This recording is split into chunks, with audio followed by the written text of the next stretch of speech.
ਸਤਿ ਸ੍ਰੀ ਅਕਾਲ D5 channel Punjabi ਦੇਖ ਰਹੇ ਸਾਰੇ ਦਰਸ਼ਕਾਂ ਦਾ ਮੈਂ ਧਰਮਿੰਦਰ ਸੰਧੂ ਸਵਾਗਤ ਕਰਦਾ ਹਾਂ। ਪੰਜਾਬ ਦੀਆਂ ਜ਼ਿਮਨੀ ਚੋਣਾਂ ਦੇ ਵਿੱਚ 3 ਸੀਟਾਂ ਦੇ ਉੱਤੇ ਆਮ ਆਦਮੀ ਪਾਰਟੀ ਦੀ ਜਿੱਤ ਹੋਈ ਹੈ, ਜਿਸ ਤੋਂ ਬਾਅਦ ਦੇ ਵਿੱਚ ਸੂਬੇ ਦੇ ਮੁੱਖ ਮੰਤਰੀ ਭਗਵੰਤ ਮਾਨ ਨੇ ਜੇਤੂ ਉਮੀਦਵਾਰਾਂ ਨੂੰ ਵਧਾਈ ਦਿੱਤੀ ਹੈ। आए हैं और जीते हुए हैं और जीतते रहेंगे और अगली बारी दिल्ली की है, दिल्ली के बाद फिर पंजाब की बारी है। पंजाब के तो हमारा तो एक रिश्ता ऐसा बन गया है दिल्ली और पंजाब का कि हमारे वॉलंटियर जो हैं वो हमें कह रहे हैं जी कब जाना है दिल्ली। मैंने कहा जी अभी वहाँ इलेक्शन हुई है, अभी बाई इलेक्शन, उससे पहले पंचायत इलेक्शन भी जीत गए हम। 90% से ज्यादा सरपंच हमारे बन गए। अभी म्यूनिसिपल कारपोरेशन की इलेक्शन होगी दिसंबर में, मैंने कहा उसके बाद चले जाना। इतने ज्यादा मतलब मैं कहूँ जिसको पंजाबी में बोलते हैं, इतने ज्यादा वो काले हैं, जल्दबाजी में है कि हमें दिल्ली भेजो, जल्दी दिल्ली भेजो जी, जनवरी आ रही है, बस जनवरी फरवरी में हम दिल्ली में सरकार बनानी है। और आप भी एक वादा करो कि अरविंद केजरीवाल देश के इतिहास में ऐसा बंदा 2 बार जिसने सीएम का पद छोड़ दिया, 2 बार, वरना शमशान घाट की कमेटी का प्रधान बना दो भाई साहब, वो नहीं छोड़ता। 2 बार दिल्ली का पद छोड़ दिया, इस्तीफा दे दिया। लोग जब दोबारा बनाएंगे तब बनूंगा, नहीं तो बनूंगा नहीं। इसके लिए तो जिगरा चाहिए ना, इसके लिए जिगरा चाहिए, इसके लिए जिगरा चाहिए, और जिगरा हमारे नेता के पास है। आज खुशी का दिन ये है कि पंजाब में 4 बाई इलेक्शन थे। बरनाला से हमारे जो संगरूर में आता है वो हमारे एमपी बन गए मीत हेयर जी, वो बरनाला सीट खाली हो गई थी। और कांग्रेस के प्रदेश अध्यक्ष राजा वड़िंग जी वो लुधियाना से एमपी बन गए, तो गिदड़वाहा सीट खाली हो गई, वो एमएलए थे। डेरा बाबा नानक से जो एमएलए थे वो एमपी बन गए गुरदासपुर से, तो डेरा बाबा नानक सीट खाली हो गई।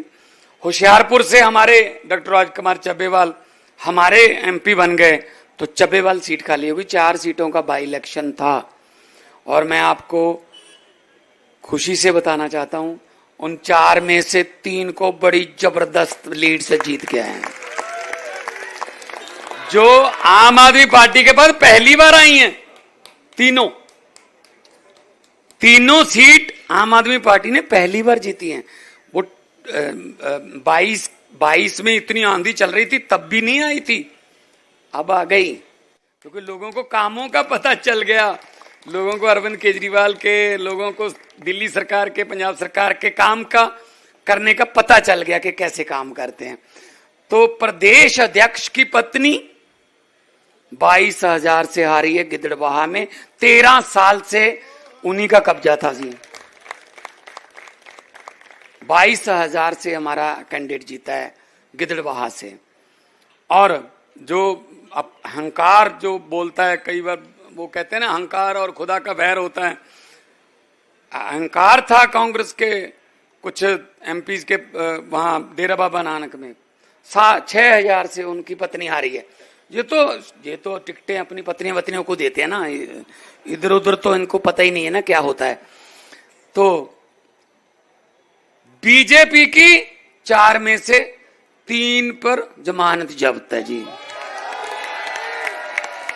अब दिल्ली में देख लेना आप कृपया। और चौथी में बड़ी मुश्किल से बची है, अगर अपील कर देना हम इलेक्शन कमीशन में कि इसकी भी जमानत रख लो, वो भी 20,000 रुपया छोड़ देंगे। कुछ चलो जी जमानत जब्ती समझो हमारी भी, पता नहीं कुछ मतों से ही बची है। मतलब जमानत क्या होती है? 20,000 रुपया डिपॉजिट करते हैं, अगर आपको 16% से कम वोट पड़ते हैं तो आपको वो 20,000 रुपया वापस नहीं मिलता।